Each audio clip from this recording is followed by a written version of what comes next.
بسم اللہ الرحمن الرحیم، السلام علیکم ورحمۃ اللہ وبرکاتہ۔ امید کرتے ہیں آپ لوگ خیریت سے ہوں گے۔ ناظرین، آپ کے علم میں ہے کینسر اویئرنیس کیمپین لے کر چل رہا ہے را T V Pakistan Islamic medical ایسوسی ایشن کے تعاون سے یہ سیریز آپ تک پہنچائی جا رہی ہے، اور آج ہمارا ایک بہت ہی اہم سیشن ہے جس کے اندر ہم کڈنی کے کینسر کے حوالے سے بات کرنے جا رہے ہیں، گردوں کے کینسر کے حوالے سے بات کرنے جا رہے ہیں۔ Doctor Syed Najib Nematullah sahib is here with us in the studios. بہت بہت شکریہ آپ کا۔ ناظرین، آپ کو بتاتے چلیں کہ ڈاکٹر صاحب جو ہے وہ کنسلٹنٹ آنکالوجسٹ ہیں SIUT میں، اور اس کے علاوہ پاکستان کے بہت خاص طور سے کراچی کے بہت بڑے بڑے اداروں میں اپنی خدمات سر انجام دے بھی چکے ہیں اور دے رہے ہیں، اور کرنٹلی آپ شوکت خانم میموریل ہاسپٹل میں بھی خدمات سر انجام دے رہے ہیں۔ ڈاکٹر صاحب، thank you so much for coming today. اور وعلیکم السلام۔ ہم آپ سے جاننا چاہیں گے کہ آج آپ ہمیں ہمارے ناظرین کو بتائیے کہ کڈنی کا جو کینسر ہے، گردوں کا کینسر جو ہے وہ ہوتا کیا ہے اور یہ کیوں ہوتا ہے؟ اچھا دیکھیں، یہ جو ہماری باڈی ہے نا، جی، یہ سیل سے بنی ہوئی ہے۔ جیسے یہ بلڈنگ ہے، یہ بلاک سے بنی ہوئی ہے۔ ان میں ٹوٹنے اور بننے کا عمل جاری ہے، ٹھیک ہے، سیلز ریپلیس کرتے ہیں اپنے جی، اور یہ کنٹرولڈ ہوتا ہے۔ اگر کوئی ایسی چیز ہو جس سے یہ کنٹرول ختم ہو جائے اور صرف سیلز بننے لگیں ٹوٹنے کے بجائے، ٹھیک ہے، تو پھر وہ ایک ٹیومر بن جاتا ہے، اور اگر وہ ٹیومر بہت تیزی سے بڑھے اور پھیلے تو وہ کینسر کہلاتا ہے۔ ٹھیک ہے، ٹھیک ہے نا؟ تو اسی طرح جسم کے ہر حصے میں کینسر ہو سکتا ہے۔ جہاں تک کڈنی کے کینسر کا تعلق ہے، کڈنی کینسر جو ہے وہ بہت کامن تو نہیں ہے، لیکن اس کے علامات جو ہیں وہ، اس میں سب سے پہلی علامت جو ہے وہ پیشاب میں خون آنا ہے۔ کہ جی مریض آتا ہے کہ جی پیشاب میں خون آ رہا ہے، اس کے بہت ساری وجوہات ہو سکتی ہیں۔ ہو سکتا ہے اس کو انفیکشن ہو پیشاب میں، ہو سکتا ہے اس کو پتھر ہو کہیں پہ بھی جس سے پیشاب میں پروسٹیٹ کا ایشو بھی ہو سکتا ہے، پروسٹیٹ کا ایشو بھی ہو سکتا ہے، یا پھر جو ہے ہو سکتا ہے کہ اس کو جو ہے کینسر ہو مثانے کا یا کڈنی کا۔ ٹھیک ہے، تو سمپل ایک ٹیسٹ جس کو الٹرا ساؤنڈ کہتے ہیں، وہ کر کے دیکھ لیتے ہیں کہ بھئی یہ خون کی کیا وجہ ہو، ریجن کہاں سے ہے، ریجن کہاں سے۔ تو الٹرا ساؤنڈ ہمیں بتا دیتا ہے کہ اگر کڈنی میں کوئی زخم ہے تو وہ ہمیں بتا دیتا ہے کہ جی یہ تو ایک تو یہ ہو گیا۔ دوسرا یہ ہے کہ بعض وقت کڈنی کا کینسر بڑا ہو جاتا ہے اور بلڈ نہیں آتا، ہیموچوریا یا پیشاب میں خون نہیں آتا، تو پھر وہ درد کرنے لگتا ہے کڈنی کی جگہ پہ پیچھے۔ اوکے، تو وہ بھی ایک علامت ہے۔ پھر الٹرا ساؤنڈ کیا جاتا ہے، پتہ لگتا ہے کہ یار یہ تو کڈنی میں تو۔ اور یہ فرسٹ اسٹیجز میں ہو جاتا ہے؟ ہاں، مینس لوکیشن پہ ڈپینڈ کرتا ہے، ٹھیک ہے، کہ جی کیا ہے۔ رائٹ۔ اچھا، بعض وقت ہوتا یہ ہے کہ جی مریض کے پیٹ میں درد ہوا، وہ گیا ڈاکٹر کے پاس، ڈاکٹر نے کہا الٹرا ساؤنڈ کروا لو، اور ایک انسیڈنٹل فائنڈنگ نکلی کہ جی یہاں پہ تو کینسر بیٹھا ہوا ہے۔ یہ بھی بعض وقت ہوتا ہے، ٹھیک ہے۔ تو وہ کہتے ہیں نا کہ ہر چیز میں اللہ کی کوئی بہتری ہوتی ہے، بالکل، تو وہ درد بھی اس کے لیے بہتری کا لیے تھا۔ بہتری ہے۔ تو یہ جو ہے اس طرح سے بھی ڈائگنوسس ہوتی ہے، اور پھر جب ڈائگنوسس ہو جاتی ہے تو نیکسٹ اسٹیپ ہمارا ہوتا ہے اسٹیجنگ کا، جیسے میں نے پہلے بتایا۔ اسٹیجنگ میں ہم CT اسکین کرتے ہیں، ٹھیک ہے، دیکھتے ہیں کہ جی بیماری کہیں اور تو نہیں ہے۔ اوکے، اگر بیماری پھیلی بھی نہیں ہے اور صرف گردے تک محدود ہے، اور اگر اس کا سائز چھوٹا ہے، 2 سینٹی میٹر سے کم ہے، 3 سینٹی میٹر سے کم، تو ہم اس پہ نظر بھی رکھ سکتے ہیں کہ بھائی یہ کہیں جا تو نہیں رہا۔ اس کی بائپسی کرتے ہیں، دیکھتے ہیں کینسر ہے، اور پھر دیکھتے ہیں کہ بھائی نظر بھی رکھ سکتے ہیں اگر مریض پریشان نہیں ہے تو، ٹھیک ہے، ورنہ پھر گردے کا آپریشن کر دیا جاتا ہے۔ سمپل۔ اب یہ ہے کہ جی گردے اللہ کا شکر ہے 2 ہوتے ہیں، ایک نہیں ہوتا۔ جی جی، بالکل، یہ بہت بڑی اللہ کی نعمت ہے۔ بالکل، الحمدللہ۔ اور پھر بعض وقت جو ہے اگر وہ کینسر ایک حصے میں ہو، گردے کے نچلے حصے میں ہو یا اوپر کے حصے میں ہو، تو آدھا گردہ بھی نکال دیا جاتا ہے۔ اوکے، اس کو پارشل نیفریکٹمی کہتے ہیں۔ یہ کینسر بھی پورا نکل گیا اور گردہ بھی بچ گیا، صحیح، نیفرون اسپیئرنگ سرجری کہتے ہیں اس کو۔ ٹھیک ہے، تو اگر گردے کا کینسر ایسی جگہ پہ ہے جس میں پورا گردہ بچانا مشکل ہے، تو پھر گردہ پورا نکال دیا جاتا ہے۔ ٹھیک ہے، آپریشن کے بغیر یہ بیماری ختم نہیں ہو سکتی، واحد ایک ہی علاج ہے آپریشن، اوکے، ٹھیک ہے۔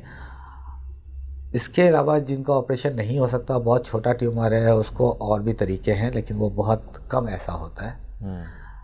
وہ مریض جن کی بیماری پھیل چکی ہوتی ہے، فرض کریں کہ جی لنگ میں یا لیور میں، جگر میں یا پھیپھڑوں میں بیماری آ گئی، اب کیا کریں گے؟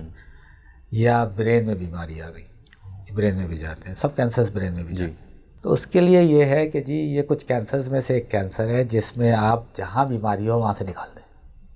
پھیپھڑوں میں ہے، پھیپھڑے سے نکال دیں، جگر میں ہے، جگر سے نکال دیں، ایون برین میں ہے، اور اگر نکل سکتا ہے تو اس کو نکال دیں۔ ٹھیک ہے، تو یہ تو وہ اسٹیج آ گیا جو کہ کیوریبل ہے کہ جی جہاں پہ ہے وہاں سے، لیکن بعض وقت بیماری اتنی زیادہ ہوتی ہے کہ آپ اس کو پھر نکال نہیں سکتے.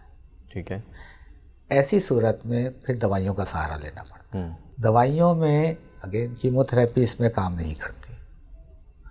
کچھ کینسر ہمارے ایسے ہیں جیسے لیور کینسر ہے، کڈنی کینسر ہے، اس میں کیمو تھراپی کام نہیں کرتی. صحیح. اس میں کچھ نئی دوائیں ہیں جس میں ٹارگیٹڈ تھراپیز کہتے ہیں، وہ ہم دیتے ہیں تاکہ بیماری کو کنٹرول کیا جائے وقتی طور پہ. اور ریڈیشن تھراپی کام کرتی ہے اس کے اندر؟ اس میں ریڈیشن بھی کام نہیں کرتی. ہاں ریڈیشن ہم بعض وقت استعمال کرتے ہیں جیسے پیشنٹ کو برین میں بیماری آ گئی اور کافی زیادہ ہے جو کہ نکل نہیں سکتی، یا لوکیشن ایسی ہے کہ جی اگر آپ وہاں پہ آپریشن کریں گے تو مریض کا بچنا مشکل ہے، تو ایسے مریض میں ہم ریڈیشن دیتے ہیں تاکہ بیماری کو بڑھنے کی رفتار کو کم کیا جائے. وہ کیوریبل نہیں ہوتی. اور اگر فرض کریں کہ پیشنٹ کو کہیں پہ پین ہو رہا ہے، ہڈی میں بیماری آ گئی ہے اور پین ہو رہا ہے، تو پین کو کنٹرول کرنے کے لیے ریڈیشن دی جاتی ہے. ٹھیک ہے.